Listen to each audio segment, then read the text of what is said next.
So with that, we'll start with our keynote for this morning opening. Mick Mize, who is, Mick did theater for 20 years, including highlights with Shakespeare at Lake Tahoe and Cirque du Soleil. That's awesome. That's very intense. I know somebody else that did work with Cirque du Soleil, and quite a story there.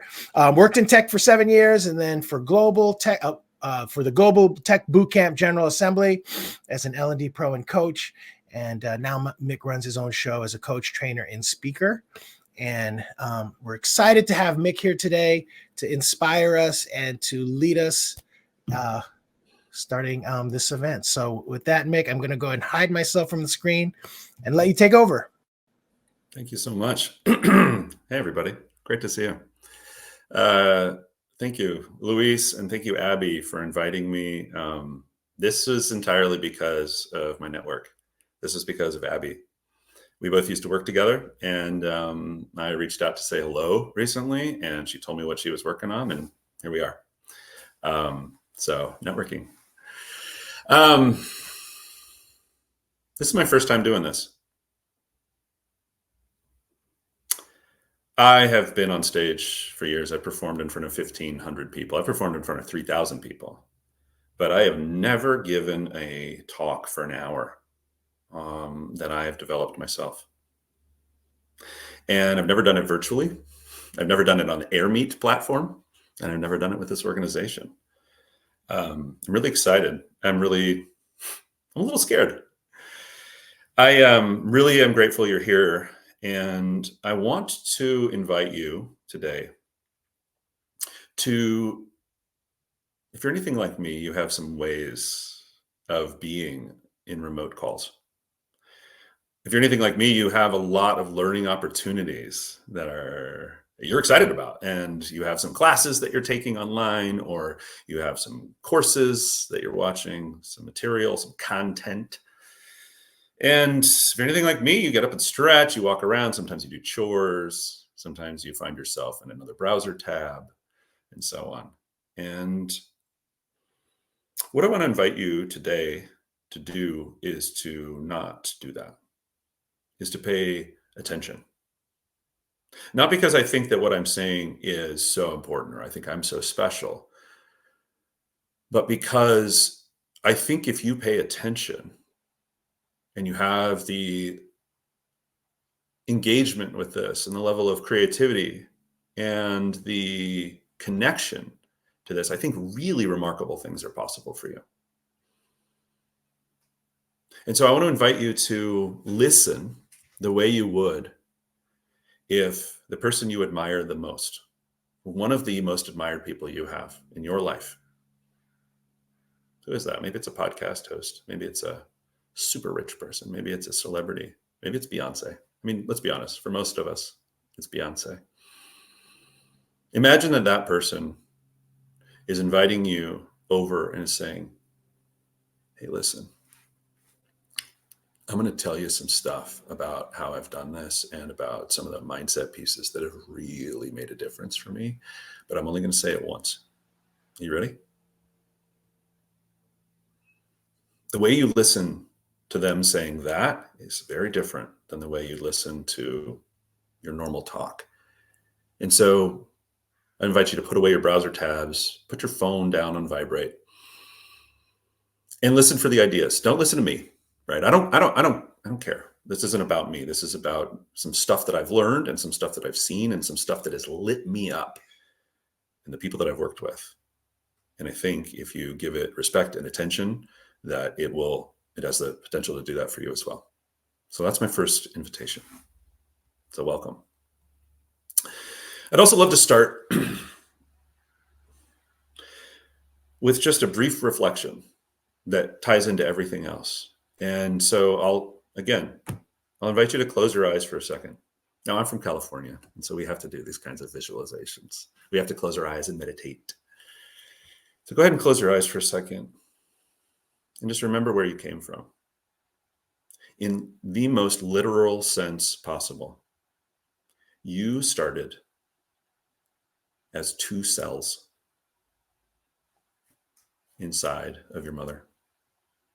And those 2 cells, when they joined, they alchemized into something completely magical. And they grew into a tiny creature with hands and veins and a beating heart, a tail at one point. It went away, it goes away quick. You grew into a tiny creature that then soon it was time for you to come out. And you came out, and your grown-ups held you as you grew and as you learned and as you fell down and as you got back up. And now here you are, and you have not stopped growing, and you have not stopped becoming you.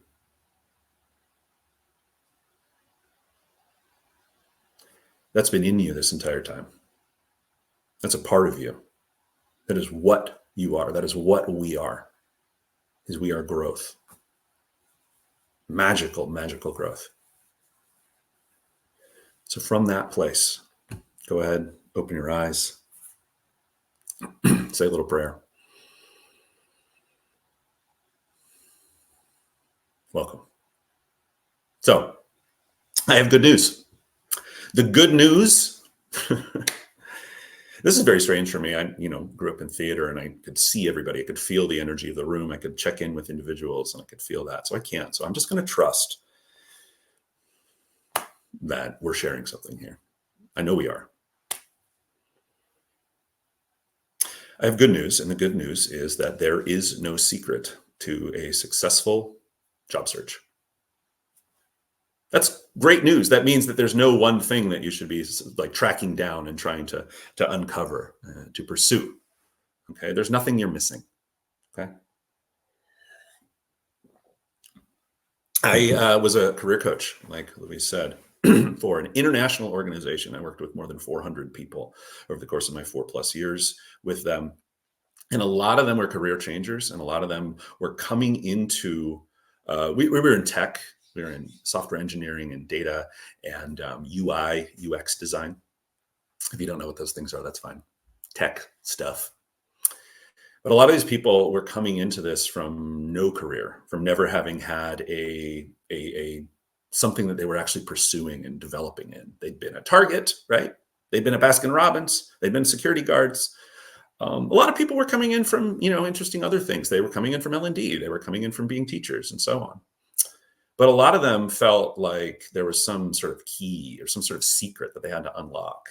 They thought they had to sort of crack the code. And I've recognized that in a lot of others of us as well. I've talked to a lot of people about the job search, not just people that came to my organization.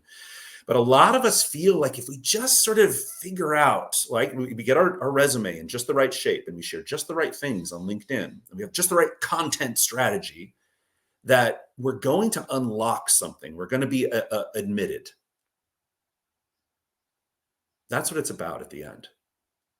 For most of us, and for most of them, it was about, I'm not a part of, but I can be if I just figure out the right things to say.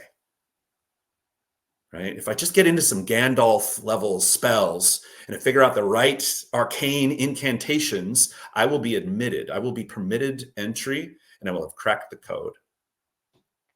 Right. And of course, this is fraught with imposter syndrome and anxiety and worry and changing tactics a dozen different times in a week. Oh, this thing's the most important. I should pursue that. Oh, no, that thing. Right. I did the same thing with dating. I thought that if I just showed up in a particular way and I shared only particular things, and I came off and presented in just the right way, that I would attract those cool girls who I thought were so pretty and so cool. And so I was trying to spin the dial and listen for, ooh, that's the right thing, to be allowed in to have a relationship. The basic question for a lot of us in dating and in the job search is, how do I make myself into what they want? And the good news is that there's no secret, there's no code to unlock. And I love that. Like, there is no secret. If there was, like, some person would have figured it out, some big corporation would have bought it, and they would have, there would be a monthly subscription, right? And we would all have our subscriptions and we'd all have our jobs. That would be great. That would be fine. But nobody's done that. Everybody's saying that they've done that, but they haven't. And so what I'm here today to talk about is that there is no code and you actually don't need anything else. That you have everything you need right now to run a successful and empowering job search and to really honestly just live a good life. Because I'm going to be talking about the job search a lot today, and I'm going to reframe that term actually even. But everything I'm talking about is appropriate for a really good life as well. And so I hope that's helpful. So I am here to talk about a kind of secret. There is a secret. It's not a secret code, but it's not a technical hack, like I was mentioning. It's not a way of setting up your ATS resume, right? This is a practice. And if you listen the way I invited you to at the beginning, and you find your connection to this practice, it will make a huge difference for you. It's made a huge difference for me, and it makes a huge difference for the people that I coach, all the people that I've coached. If we get this, if we engage with it, if we try it, if we explore it. So I'm also not here just to tell you about what it is or to talk you through a bunch of concepts. I'm going to tell you some ideas from people, but this is largely going to be a talk. Okay. I'm also going to open things up in a Q&A. I would love to hear the questions that come up for you throughout. So go ahead and add questions as they come up. Add questions about this subject, and I'll dig into as many of them as we have time for. I plan to take about an hour. All right. So I have 45 minutes left. So we'll see. I tend to talk a bit much, and I love this. I love doing this. That's where we're at. So what I'm going to share are some stories and some concepts that have really helped me and helped a bunch of other people. And a few stories in particular I'll share. Identify the long-term activities that have made a real difference in their sense of possibility and how empowered they actually are. Okay. Because that's actually, at the end of the day, what matters is your creativity, your self-compassion, and your excitement for what you're doing. Okay. When I worked at General Assembly, the people who did the best were the people who were regularly connecting to their own dreams, their own vision of what was possible for them, their own excitement over it, despite the slings and arrows of trying to get into this new way of being, this new way of making a living. They were able to stay consistent. They were able to stay creative, and they were able to stay compassionate about how they went through their days. They forgave themselves. They took days off.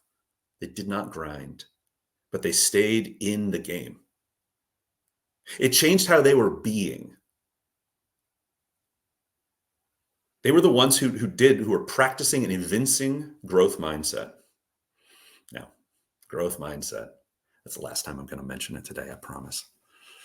I find sometimes it can be one of these things that I've beaten myself with. Am I in growth mindset? Oh, you better be in. It's like this. They were doing it. And this is how. This is about mindset, and this is about the attitude we have and about a practice of redirecting ourselves, a practice of softening into, a practice of asking ourselves generous, kind, compassionate questions, and a practice of exploring. I do have a big caveat, right? Which is that your mindset is powerfully affected by your circumstances. If you are in imminent danger of being evicted, fear and anxiety can overwhelm you. If there are all those kinds of things, anything dangerous to you, anything threatening to you, right? These things are powerful and they can have a huge impact on your mindset. I am not going to claim that thinking your way, getting into a better mindset for your job search can solve those problems. I would never. So I want to acknowledge that to start with. This can't cure everything, but I do think that these techniques, these ideas, and this perspective can actually help if you apply them to those areas of danger. to those areas of warning, of threat, that the creativity and the compassion and the power that becomes possible will actually be really helpful for that situation. So if you point it in a different direction, not at your job exploration, not at your career prospects, I hope this stuff is useful as well. Okay. So what we're doing here and what I'm going to share are some reframes and some new ideas. And that's actually completely not true. I'm going to be sharing some old ideas that I'm repackaging with my style, right? I think that I have allergies because I live in Southern Oregon. And boy, there's a lot of pollen in the air right now. So that's going on. I'm going to be sharing some old ideas that I've repackaged into the way that they've affected me. And I hope they're really useful for you. And one of the things I was scared about as I sort of prepared for this is I realized one of the stories that came up for me is like, how do I make this so everybody loves it? And I realized that I can't. I won't. I'm actually not going to try to make this as appealing as possible to as many people as possible. I'm going to do this in my way. That's all I know how to do. I know there's value in it. I've learned that some people really like that. And so if you already think that I'm super pompous and just a total pain in the butt, I'm sorry. I hope you find the person that really excites you and that unlocks you. And because what this is about at the end of the day is an invitation into being inspired and being motivated. And so the core of what we're doing here today is to connect with this idea. You already have what you need. You already have what you need. So let's figure out how that's true. Okay, so let's dive in. Talk for long enough. That was an intro. My gosh. So welcome. Again, attention. If you have drifted, come on back. I'm going to invite you to come on back and treat this in a different way. I can't see you. There's no cops here, right? I'm not going to catch you. I'm not a teacher. I'm not like that. I invite you to attend to this. So this first phase is that there is no best way of going through the job search. Okay. If there was a secret, somebody would be monetizing that and we would all know it and this would just be solved. Okay. No one likes the way that hiring happens these days. Recruiters are overwhelmed. They hate it.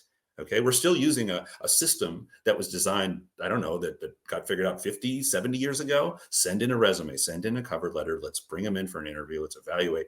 Right. And when you bring in tech into that, it's a misery for everybody, the black hole. Right. No one's happy with it, but it's what we have for now. And the invitation I'm going to ask for you is that you participate in it in a different way than how everybody else is. But there's something there. There's no one way of doing this. My job search is actually different than yours is. I really enjoy talking to new people. I really like that network. I get ideas from other people. They help me think of new things. I go, oh, I'm going to try that. And I sort of take those things and put them together, right? Some people don't like talking to new people, right? Maybe you love research, right? Maybe you do research by reading interesting things and getting inspired by those. You know, you share those ideas with others in certain ways. You explore them and you gather like-minded people about you. Maybe you're one of these people who likes building things for other people. Maybe you do it for free. Maybe you find ways to get little freelance gigs or ways that you can get involved with organizations that you love. And you gain pride from that and you gain a sense of confidence from that. Maybe you're one of these people who really likes to master techniques. You like to bring in new skills and really, share your ideas around how you've developed and you feel more comfortable and confident, right? There's a million different ways of doing this, but your job search is going to be different than mine. It's going to be different than his, different than hers. And so if we're looking for the right approach, if we're looking for someone else's approach, we're doomed. That is my experience. Okay. But for me, I use other people's experience to identify what's going to work best for me. Maybe I take 80% of what they're doing and I adjust it to work for me. That's cool. I want to tell you a story about somebody I reconnected with just last week. Let's call him Amal. Okay. And Amal was laid off about six months ago. Okay. I think I've got the timeline right. About 6 months ago. If you're here, sorry for the parts that I screw up. That's all me. And he was a software engineer, and he got laid off about 6 months ago. And he was like, "Oh no, this job market is very different than the one I first got hired in. Oh boy." And it was not fun, and it was continued to be not fun, and he was not enjoying himself, right? Like a lot of us these days. He was really looking for answers, and he just didn't really have many prospects or much hope going on. And the most remarkable thing happened. He actually was helped. And he said this on the call. He's like, "Oh my God, I just realized it was actually the YouTube algorithm that got me onto this new track." We were both like, "What? How is that even possible?" He said he's sort of a pen nerd, right? He's one of these people who you say, "Hey, 20 minutes on high-end pens, go." He'd be like, "Okay, so," and he would tell you about nibs and inks and this and that. He really likes pens. Okay. And so, of course, YouTube knows about that, and Google, had scanned his mind and spirit. And YouTube started serving him these pens things and sort of journals things. And like, he went, "That looks pretty great." And he went, "I used to like journaling a lot." And he thought, what if I didn't just use a crappy Bic and some composition notebook, but I got some nice notebook and I got some of my good pens and I made it, and he said, a luxurious process. I wonder what journaling would be like then. I used to really get some value out of that. And so he did that. And he found that he really enjoyed what came up, and he really enjoyed the process of doing that. It didn't become his new identity or anything, but he started exploring it, this thing that he used to enjoy. And he found that if he made it a luxurious, almost, I said, sensual experience, that he really liked it. And what that led to was identifying that, he might need to talk to somebody. And he talked to a therapist. And pretty soon, he had a diagnosis. He's ADHD.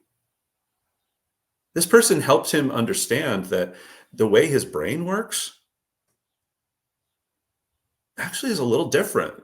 And maybe not that different. Maybe a lot of us have this, but it was really reassuring. Suddenly he had an explanation and understanding of how his brain was, and it really helped him put a lot of things into context, and he relaxed into that. And he said, "Oh, thank goodness, there's hope for me. There's a path forward for me." He got some medication.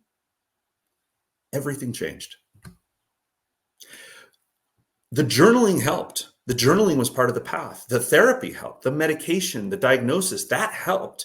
And it all turned into, he made himself a program that goes through recruiter connections of his on LinkedIn and reaches out to those recruiters and tells them a little bit about him. Now, I don't know the details, and the details of this thing are not important.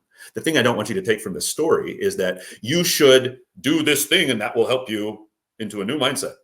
Right? Maybe it will, right? Reach out to old recruiters. But he had all these old messages that were super helpful for him. And he got excited about using his new software engineering skills to expose himself to possibilities through that. And so it was awesome. And he followed that. He turned that into more energy, and it guided him into, he's got more ideas for this program. He's going to build it out to something new. It gave him a whole new outlook because of his interests and because of his unique sort of ways that he likes to be in the world. That's his job search. And so fostering our own creativity, finding the things that work for us, when we create it ourselves, and when we take from others and use that to actually build things, to interact with things, to connect with people, that turns into things that work for us and that feel good. And that is one of the most important things. If it feels good,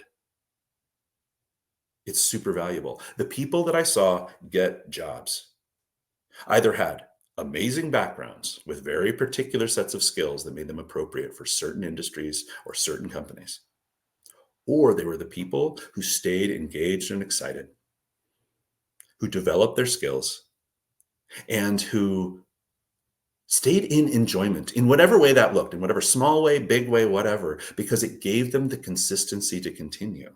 to stay in the game. Okay. So there's something fundamental there when we stay engaged, and we forget this because we think of this job search, that we're looking for a job, right? We're looking for a job that someone will let us have. We're looking to be admitted, right? We're looking to be allowed to participate. We're looking to, we see ourselves as supplicants, right? We're beggars, almost petitioners. Oh, please, please, please let me. And it's so easy to get into this mindset. It happens all the time. It happens to me. It happens to everybody, right? It's not a problem to be in that mindset. It's an opportunity. We forget our power. That's the problem. We forget that we have power in this moment to look at things, to try different things, to be ourselves, and to go into what matters for us. Why are you a learning and development professional in the first place? What is so exciting to you about this? What is more appealing to you about this than being a security guard or doing, accounting? There's something here, right? And we get lost. We imagine that we, put ourselves and we get a new resume. We reformat our ATS resume, or we change the way we share on LinkedIn, that we're going to appeal to the right people at the right time. We think that more techniques are going to help us, that more tactics are going to help us. We throw a bunch more stuff at the wall, and that's actually going to make it stick. We try to play that game, and we forget our power and that we can choose a game of our own. And this is a practice. Okay, this isn't something that you just sort of fire and forget. Once you figure this out, it changes for you. This is a practice. And so I have not been keeping mind of the chat, but I would love for people to share in the chat right now. What is standing out to you?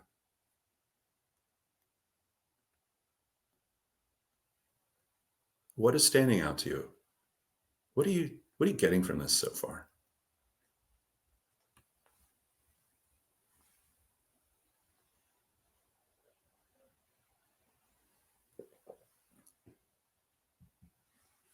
I ask this midway through my coaching sessions with all of my clients, no matter how long I've been seeing them. What are you getting out of this? Not as a way of them going, like, you're so amazing and handsome, right? That's not what I'm looking for. I know what I'm thinking. What are you thinking? And again, if you have questions and there's something you're really wondering about, please throw it in the Q&A section. Yeah, you don't have to have everything to move forward. Thank you for that, Claire. Yes, Marisol, this community of people who nerd out about this stuff. Yes. Believe in your talents, Amy. Yes. Yeah, there's no perfect formula to this process, Kate. Awesome. Don't kill yourself by constantly grinding. Yes, Zane, thank you. I really appreciate that. I really hope that there's this chat is part of the recording here. I really appreciate everybody who's shared so far. So again, if you have questions, put them in the Q&A. We'll get to them. This is already going on for longer than I was intending. I didn't practice this, y'all. I mean, I did a little bit, but I didn't time it out. I don't know how long each phase takes. So just like what I'm suggesting would be really helpful, I'm sort of doing that. I'm just going to go, and if we'll see where it goes. Right? We're going to come in at an hour, I believe. If we're going to go a little tiny bit over, I'll let you know.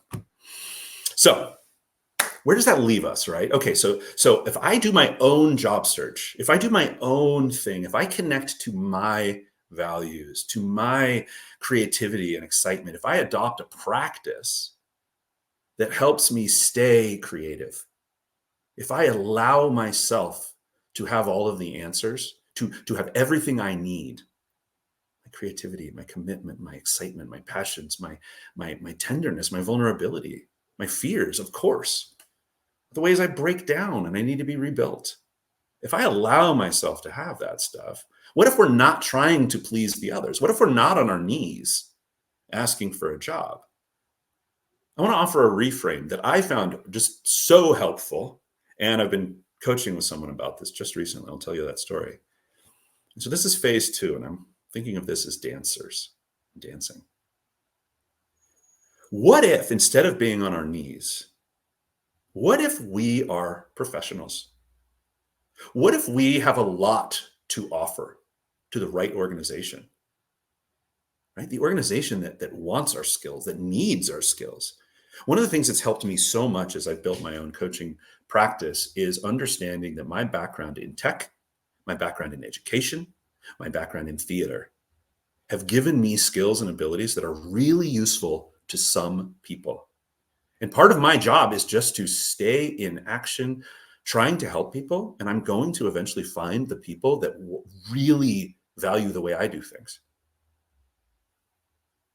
And so I've built practices around that. I've taken courses around building practices around that. I don't just have a goal of building my business. I have practices that I gently, tenderly, imperfectly try to do, right? And this is one of them. Not to build my business, but to share what's helpful. And you can do that too. You are that. You have things to offer. And you probably have a lot to offer every organization, honestly. But here's the thing. They have all their own weird stuff going on, right? We can't control that. What we can control is how we present and how we think of ourselves and what we have to offer. And so if we're looking for the right partner, right? The right partner for us, the one who's going to value us. This is dating again. You know, when I created my dating profile this last time before that helped me meet my wife, I stopped trying to be cool. I stopped trying to appeal to those cool girls and say the right things that I thought they would think was cool. I like hiking every day. I said, I'm a gamer. I'm a feminist. I like to go hiking. I also like to spend weekends indoors. I like to read. I want to watch movies and then talk about them for longer than we spent watching the movie. If you like some of those things or you think that's cool, we should probably talk, right? If you don't, then like, God bless you, find somebody else, right? Because that's what I like to do. I want a partner who likes that. And that's what we all want in our work as well. We want a partner who likes what we have to offer, who is like, oh, please. Or it's just like, hey, we think that'd be valuable. Come on in. Right. And so what if instead of beggars on our knees, we are dancers? What if we are bold? We are strong. Think of the dancers that you know. I used to watch So You Think You Can Dance with a girlfriend. And after I'd watch that show, I'd go to the fridge and I'd move to the fridge and everything would be this like beautiful, intentional movement. It was so much fun to just sort of dance across the apartment. Think of those dancers that you know and the way that they stand, the way they hold themselves, the beauty and the power that they have in their bodies, the value that they know that they have just being there. What if we saw ourselves as dancers? That rather than hoping somebody asks us to dance at the middle school dance, oh, please, let me dance. Woo-hoo. That we have actually amazing things to offer if we can partner with the right person, if we can partner with the right organization. If we see ourselves as professionals, tango or salsa, right? The sexy ones, or maybe even just the waltz. Just maybe you're not like a super sexy, dynamic, blah, loud one. Maybe you do a very professional, very austere waltz. Maybe that's your style. Fantastic. You are an amazing partner for the right organization, a bank, right? The government, right? People who you need to wear a jacket to work every day if you're a man, or a nice blouse, slacks, right? Maybe that's the right organization for you. If we're more professional, then we need an appropriate partner actually to really help us sing, right? And to bring us out, to really help us participate, to compete, right? To be amazing out on that dance floor. We need the right people to dance with. They're going to make us better too, but we have something to offer them. Okay. So I'm going to tell you another story. This is a client of mine. We're going to call her June. Okay. So June, she hired me to coach her around building a career. She doesn't have a job right now, but she is in customer success. And she's done well for herself, but her organization laid her off recently. And she's in interviews. She's getting a few interviews here and there, and she's hopeful. But she's like, I don't want to just end up in the place where I'm just getting jobs. I want to be building towards something. And I'd like some help with that. I said, I'd love to try to help. And one of the things we identified in one of our first sessions was which are just conversations. We just talk about stuff that matters, and I reflect stuff back to her and propose a new idea or two and say, you sort of have a pick me mindset. Like you're trying to really impress them. And she said, yeah, I don't want to do that anymore. I said, well, how do you want to be? She said, I want to be like this. I want to be powerful. I want to be, and we talked about this approach. Like I want them to know that I have stuff to offer them, that I'm going to help them build things, that I'm going to help them set up their customer success. And here's what I want to be learning. I've done these phases of customer success. I've never done this part. That's where I am excited to actually dig in. That's what I want to be doing. Is that available with you? Right? She got fired up, and I was like, okay, note this, right? And so we had this new sort of North Star for her. And God, was that yesterday? I think that was yesterday. We were talking through some of her recent updates, and I said, I think you're still sort of trying to impress. Some of the ways you're talking about, like, I want to ask the right questions. I want to do the right things so that they're like, oh, wow, June, not bad. And she said, God, you're right, I am. And I said, what about this? What if she's in a third round interview soon. What if instead of trying to impress them, you approach it in a different way? Because what she'd said is, I don't know what their culture practices are there, and I'm a little concerned. Right? Maybe they don't have any. Maybe they're just winging a prayer like everybody else is, and they don't have good processes or anything. I've been really spoiled by some really great culture practices. And I said, hold on. You have not been spoiled. You have identified something that you need, that works for you, that helps you be the best person you can be. It's like being in a relationship, and like you have not been spoiled by calm conversation or stepping away from a fight. That's not being spoiled. That's saying, hey, you know what? I don't want to just fight. I want to take a minute to gather myself, walk around the block, and I want that to be okay. In the same way, you want people to be conscious about how they're building culture. And she said, God, you're right. Of course I do. And I said, what about this? Be positive with them. Don't say, hey, here's what I'm worried about. Do you do this? Be positive with them. We should always be positive in the job search. We say, here's what I love, and here's what I'm excited about for the next phase of my career. For the next job that I want, I really want to make sure that they have really positive culture practices in place. And if they don't, or if they're still building them, that they're not just willing to build them, but they're excited to build them. They're interested in building them. This is so appropriate for us, right? For L&D people to say, like, are you interested in this work? I mean, if you just need an e-learning developer and that's me, then great, I can do that. I love doing that. But if you want somebody who's going to build the talent in your organization and empower me to identify new ways of making the people in our organization feel incredible, that's what I want to be doing. Is that you? And from that perspective, she said, yeah, that's what I want. This isn't a nice to have. This is non-negotiable.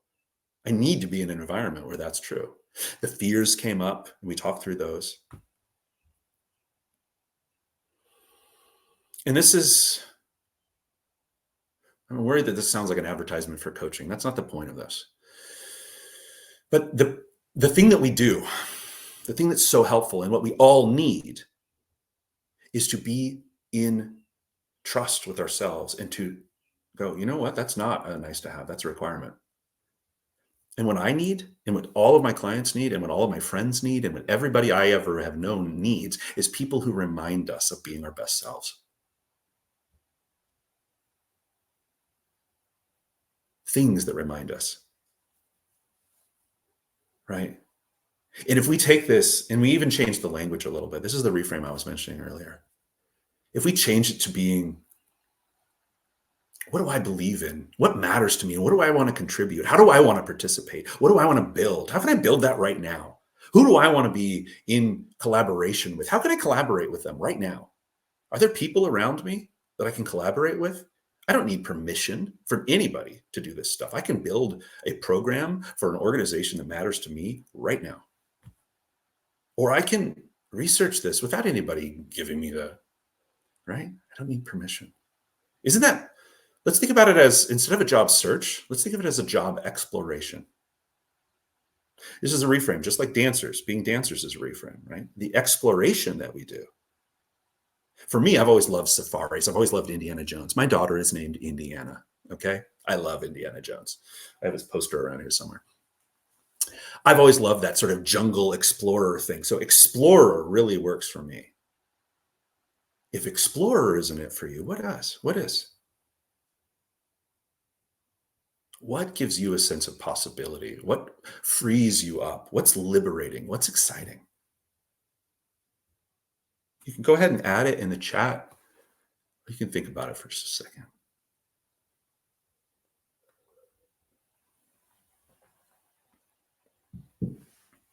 You can also just take exploration. Use that for now until you find something better. If we foster in ourselves the learning mindset and the growth mindset, oh, dang it, I did it again. I'm so sorry. I didn't mean to mention it. Growth mindset's great. If we foster in ourselves that learning mindset and that approach to, what's possible here? That we are trying to develop in the people that we serve as learning professionals, all sorts of things become possible. Like if we accept and acknowledge that we have the power to change our own perspectives and we say, oh man, I am really coming at this from a begging place on my knees where I'm like, please, please, please. There's nothing wrong with that. That's a great opportunity to catch and say, whoa, do I want to be approaching this? What would help me live in possibility right now? This is a practice that I mentioned before. This is a daily, sometimes moment by moment practice to keep things alive in ourselves. Okay? We need partners. We need coaches. We need mentors. We need collaborators, right? Somebody in the chat mentioned earlier, I'm surrounded with a community. You are. I'm going to share some resources here in just a minute that might be super helpful for that. But when we surround ourselves with the podcasts and the books and the things that we know help us stay connected to our own power,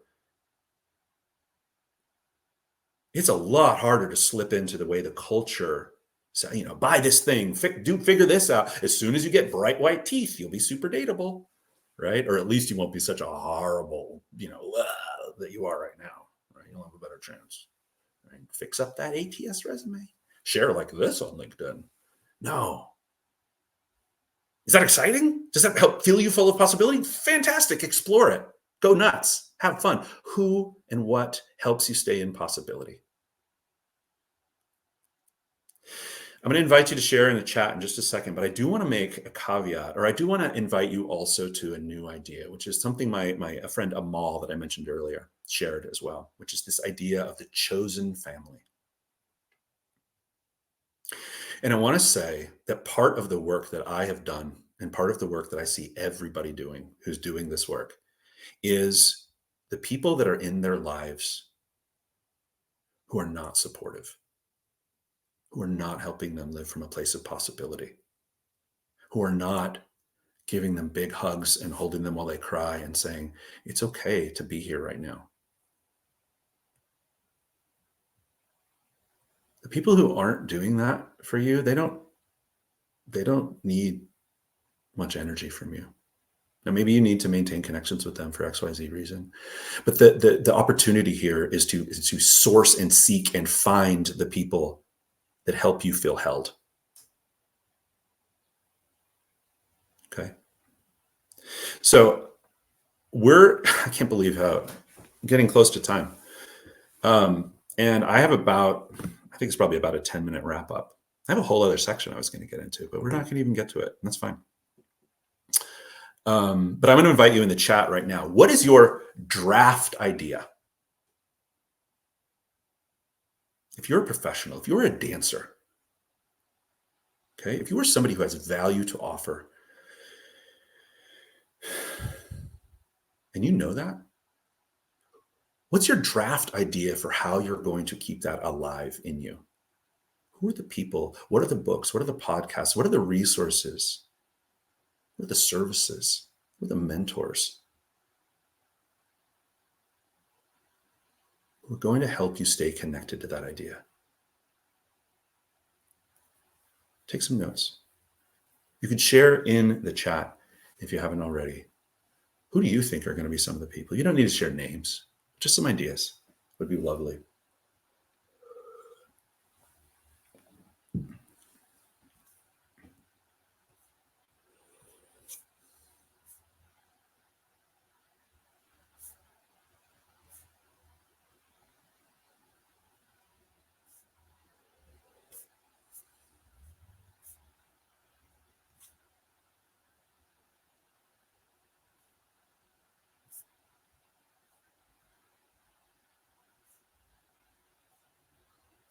Okay. So that prompt, maybe you've already been there. Maybe it was not massively inspiring. I don't see a lot coming in. I also don't see anything in the Q&A. And so I'm going to go ahead and go into my outro. That's fantastic. Zane just shared ATD, Association for Talent Development. New connections. Yes, Sarah, We Can Do Hard Things is an amazing podcast. So good. A lot of this is about personal growth, y'all. It's about career, but it's about how we are with the things that matter to us, how much power we see that we have, and how much we allow ourselves to be striving learners, right? So I'm going to share 2 resources with you, and I'm going to wrap up. So the first one is a book that is amazing and has made a demonstrable difference for many of the people that I've worked with. And some of you may have heard of it. It's called Never Search Alone. Okay. Never Search Alone. It's written by a person, I believe they identify as transgender or as they. That person's name is Phil Terry, Phylterry. And I'm going to share in the chat, phil.org is where you can get information about this book, Never Search Alone. Now, I'm going to encourage you to take that link, open up that browser tab, and come back to me. Come back to me. Pay attention. We're going to be here for another 10 minutes. We might go a little bit over, but I'm going to wrap up. The reason I like Never Search Alone is because the first thing it does is says there is great value to be gained from being in community. The second thing it says is you can learn so much from the people you have already worked with. And I like to add on to that, the people that you would want to work with, the people you admire. If you ask them detailed questions about what it's like to work with you, how they think you should work right now to really fit into the market, that you can get great information that will really build you up and make you understand your value. The best thing is that this book is maybe $20, right? Everything else involved in this program is free. You can get a job search council, a group of people that volunteers will meld you with to help you find a community of people to share your experience with. They have templates for the meetings, so it's not just a free-for-all and the loud people get to talk the most. It's a whole program. Okay, I love it. I highly recommend it. If you want community and you don't have a local community of an Association for Talent Development, right? Never Search Alone. Maybe that's all you need. The second book, it's another one. It is called, I don't have a link for you, but I'm going to share the name here in the chat. Oh gosh, what's his last name? Jason, I can't remember. Jason something. I'm in speaking mode, so I don't have a brain right now. The book is called Prison Break, and you're going to recognize a lot of the ideas that I've shared today. It's been massively inspiring for me, and it's about breaking out of the prison of this punitive mindset that we all have and getting into what he calls self-leadership, where you recognize when you're down and you give yourself the opportunity to try something else. It's really readable, and it's also free. If you look up Prison Break by Jason, you will find that it's free online on his website. You sign up for his mailing list about halfway down his website. Get the book Prison Break. You can get an audio. Jason Goldberg. Thank you, Abby. thejasongoldberg.com. You can get this book for free. It's amazing. It's amazing. It may be all you need, right? I'll tell you, this is one of those things that I surround myself with. I read it in the mornings. I went on runs and listened to it, and it gave me ideas for this talk. Okay. It inspired me. It kept me connected to my best self. So that's where I'm going to end. I'm going to end with 10 more minutes of talk. I'm going to end with a few concepts, and I'm going to make another invitation. And again, if you are exploring Prison Break right now, know that that is waiting for you. We're going to have almost an hour until the next speaker. I would invite you to come back to me. Not because I think I'm amazing, but because I think that this wrap up that I'm about to share might be really valuable.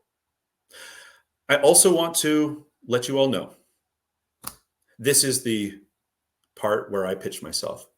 If you have enjoyed the way I am, I offer free initial coaching sessions to everybody, sometimes 2, sometimes 3.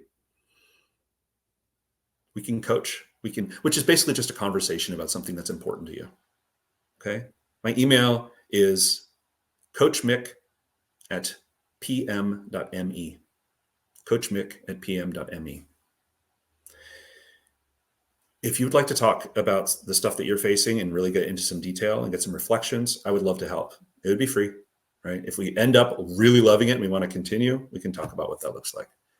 Okay. I'm going to share one more thing in just a minute. Everybody here, free session. I'd love to talk. If this has been exciting to you, if you think I'm a pompous, like annoying guy, then totally, let's not talk. I get it. The last thing I'm going to close with is a set of ideas that I get from other people like Jason Goldberg and that have really inspired and helped me. The first is that confidence is a result. Confidence is not a requirement. Okay? We should not actually have maybe much of a plan or a set of goals. If you do, that's fine. That's fantastic. I don't have a plan. One of the coaches that I really look up to is a guy named Rich Litvin. He's one of the most powerful and popular coaches out there. He's very well known in the coaching world. And one of the things he says that I love is he's like, I don't have a plan. I have a compass. And the compass is, if I am pointed towards something that is exciting and a little scary, then I know I'm headed in the right direction. That's what I'm doing today. This talk and the fact that I'm going over, like everything I do, I go over, is exciting for me and has been scary. And I'm actually pretty happy with the way it's worked out. I hope you are too. If you're not, I'm sorry. I hope you find the people that really, really excite you. A lot of us have a compass that wants to point us towards something that's safe, right? Towards safety, towards being protected. And there's great reasons for that. Of course we want that. We've been hurt, right? We've seen the ways that when we've put ourselves out there in the past. We don't want the middle school, right? Of course we want to be safe. And we think that as soon as we have some confidence, then we'll be able to really put ourselves out there. And then we'll be able to start. Then we'll be able to XYZ. That's a lie. It's a lie that we tell ourselves to keep ourselves safe. It's a mistake.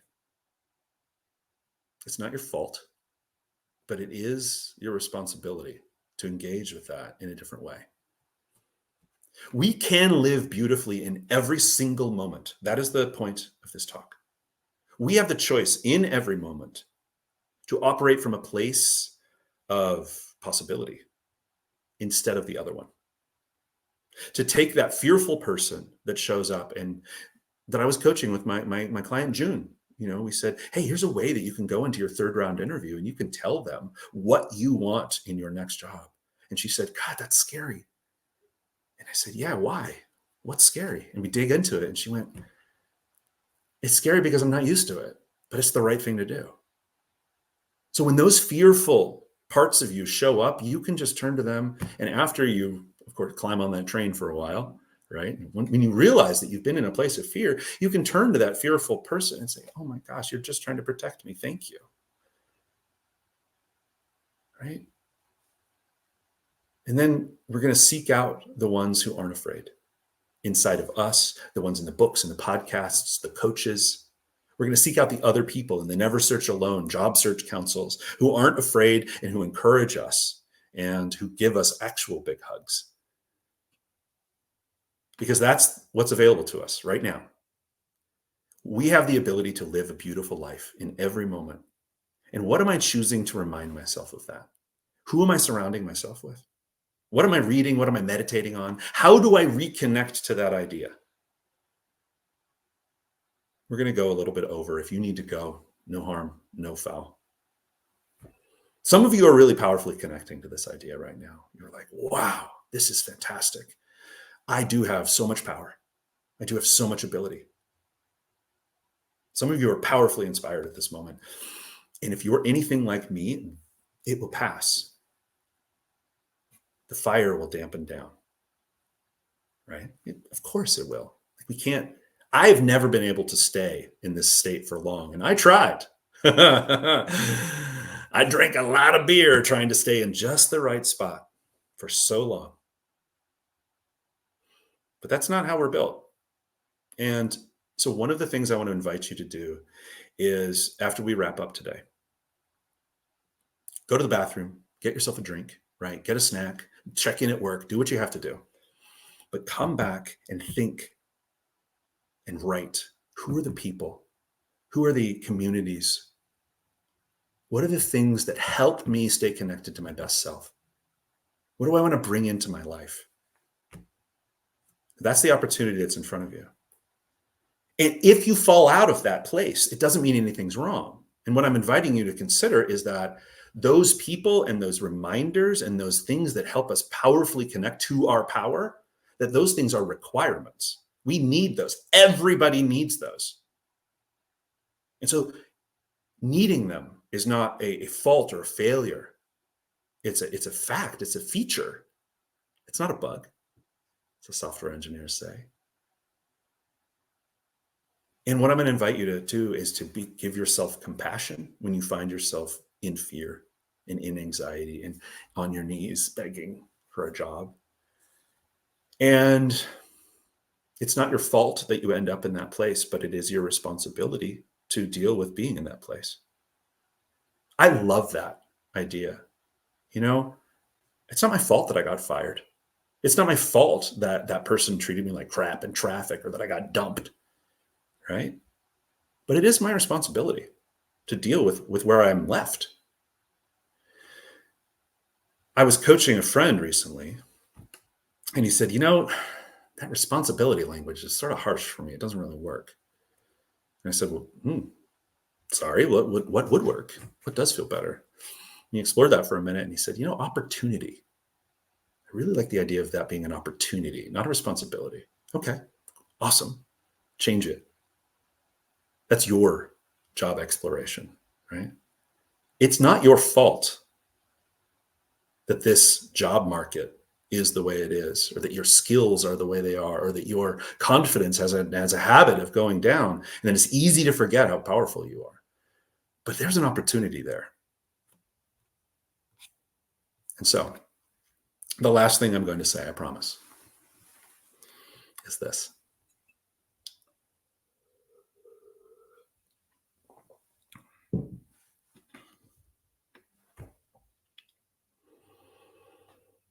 Remember that you are not trying to become someone else.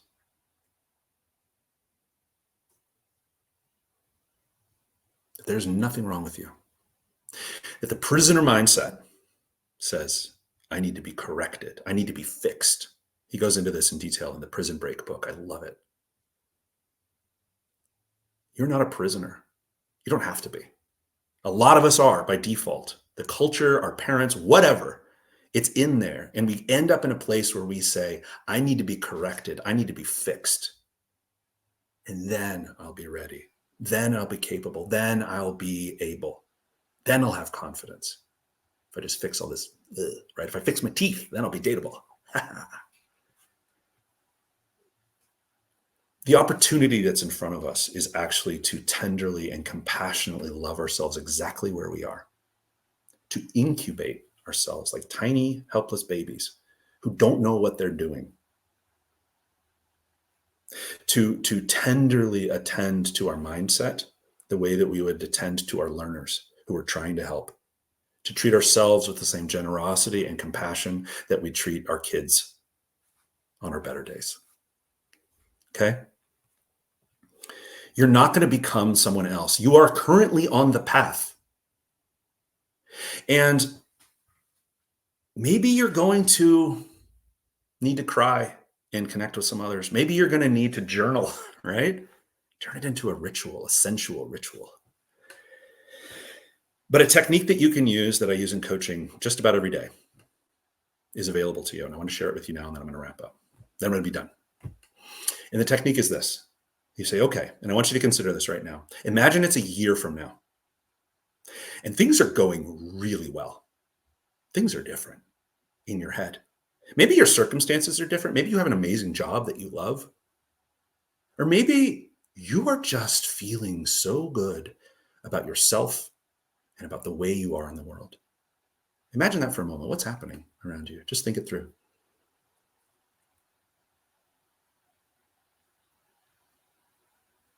Everything's going just really great.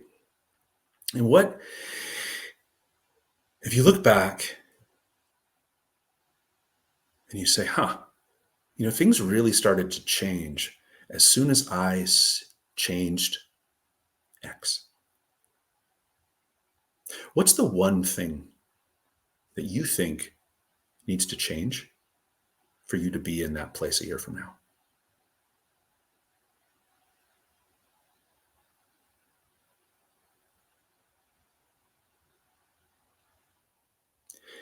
Is it something you need to stop doing?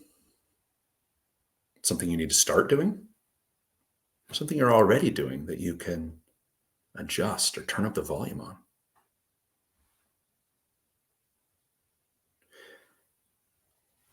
I'm going to invite you to think that today is the day that things changed for you. Not because of me, because of you. Because you started making different choices. Maybe it's this week, maybe it's this month. But when you look back a year from now, you say, hey, things really started to change back then. I didn't change.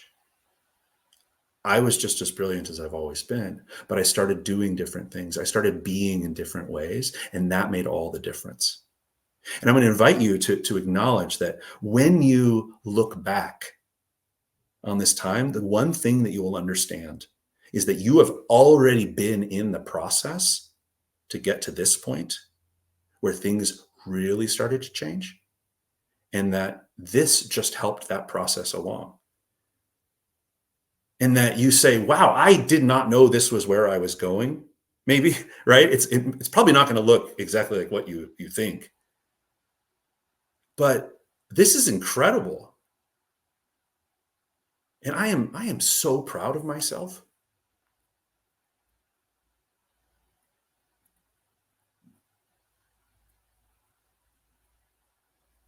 Thank you very much. That's where we're going to end today.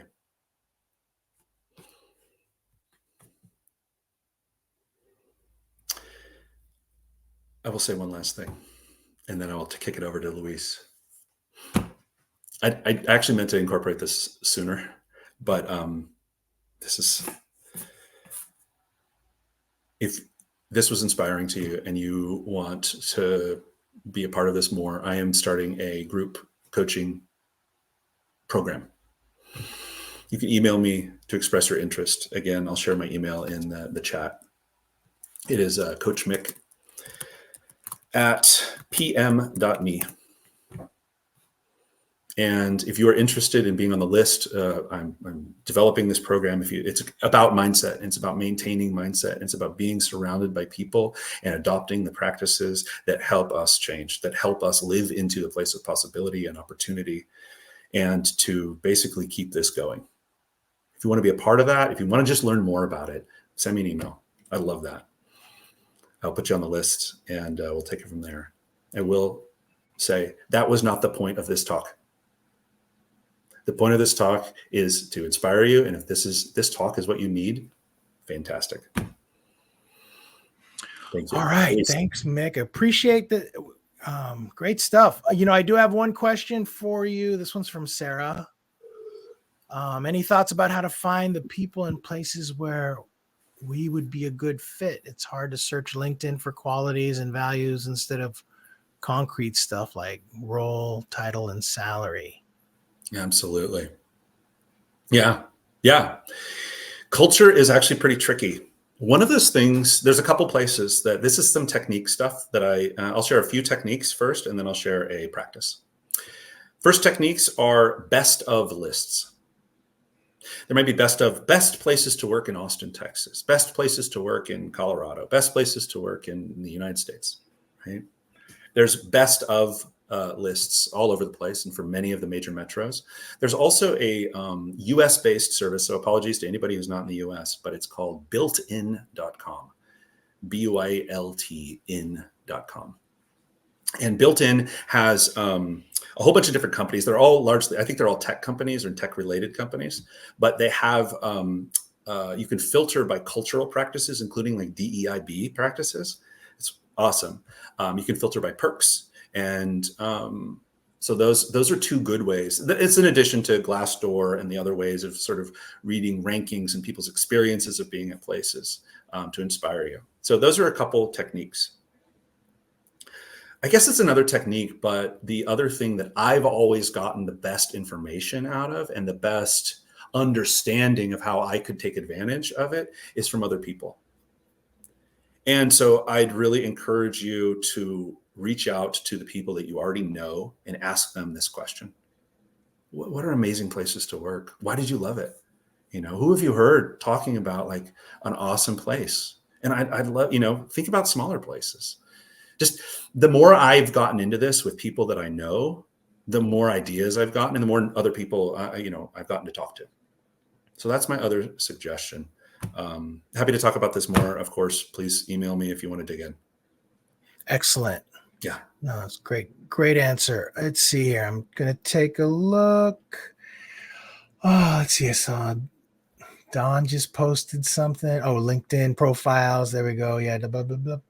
Yeah. And I think we're good. Yeah. So everybody, just if you're not familiar with the format of the way that I like to produce our virtual events, is I like to have like about an hour break in between so everyone can, reflect on what you just saw. There's a lot that Mick shared with us. So lots of time to think about that. And then also just if you need to get any work done, reply to some emails. I know for myself personally, that's what I do because I just jump back into my day job and do that. So we have a break.